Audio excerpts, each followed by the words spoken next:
Welcome to a creepy story about an eerie creature called Siren Head. Join us on a journey into the depths of the forest, where Ellie and Abby, two best friends, have a terrifying encounter with the monstrous being. While camping in the woods, Abby gets lost and meets Siren Head, a creature without eyes that makes its presence known through the crunching of rusty metal. What starts as a night of adventure ends in tragedy, as Siren Head carries out its cruel deeds. But the terrifying events don't stop there, as Ellie sets out to search for her missing friend and falls into the clutches of Siren Head herself. Are you ready for a story that will keep you on the edge of your seat?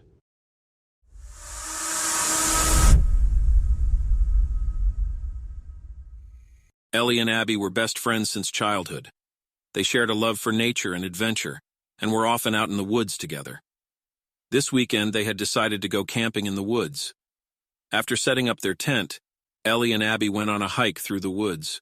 They hiked through dense undergrowth and up steep hills while enjoying the beauty of nature.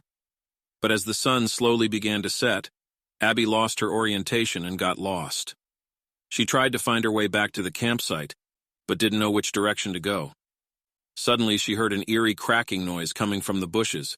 She stopped and listened, but couldn't see anything. Suddenly she heard a faint but piercing wail that made her blood freeze. She turned around and saw the Siren Head, whose grotesque body rose up from the shadows. She couldn't see any eyes on his body, but she could hear the crunching sound of rusty metal rubbing against each other. Abby realized that she was in even greater danger than she thought. The Siren Head was known for its cruel acts, and Abby knew that she had no escape. She ran on, while the Siren Head was getting closer and closer. She could hear the rattling of the bones protruding from the creature's body, and the loud siren sound coming from its siren head. Abby screamed for help, but she knew that Ellie was too far away to hear her. She felt the Siren Head getting closer and closer, and she knew that she had no chance. As she closed her eyes, she heard the last eerie siren of the Siren Head. Abby was never seen again. Ellie searched for Abby all day, and as night fell, she returned to the campsite.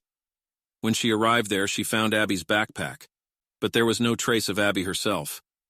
Ellie was devastated when she found the bloody backpack of her friend.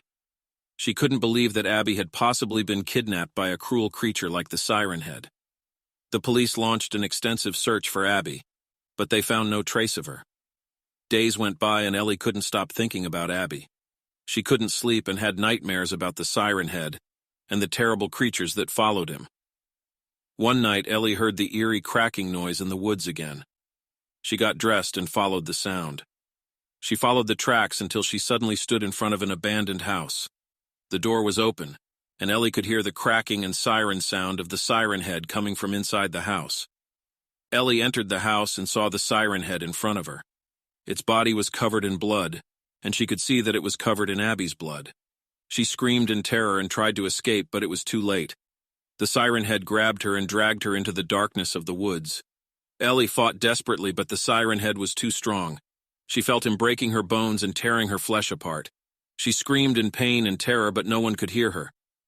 When the police later searched the abandoned house, they found only bloodstains and a gruesome scene. Since that night, people in the woods have been telling stories about the cruel deeds of the Siren Head and the terrible creatures that follow him. It is said that they still lurk in the woods, looking for new victims, and that the blood of Ellie and Abby was never completely washed off their bodies.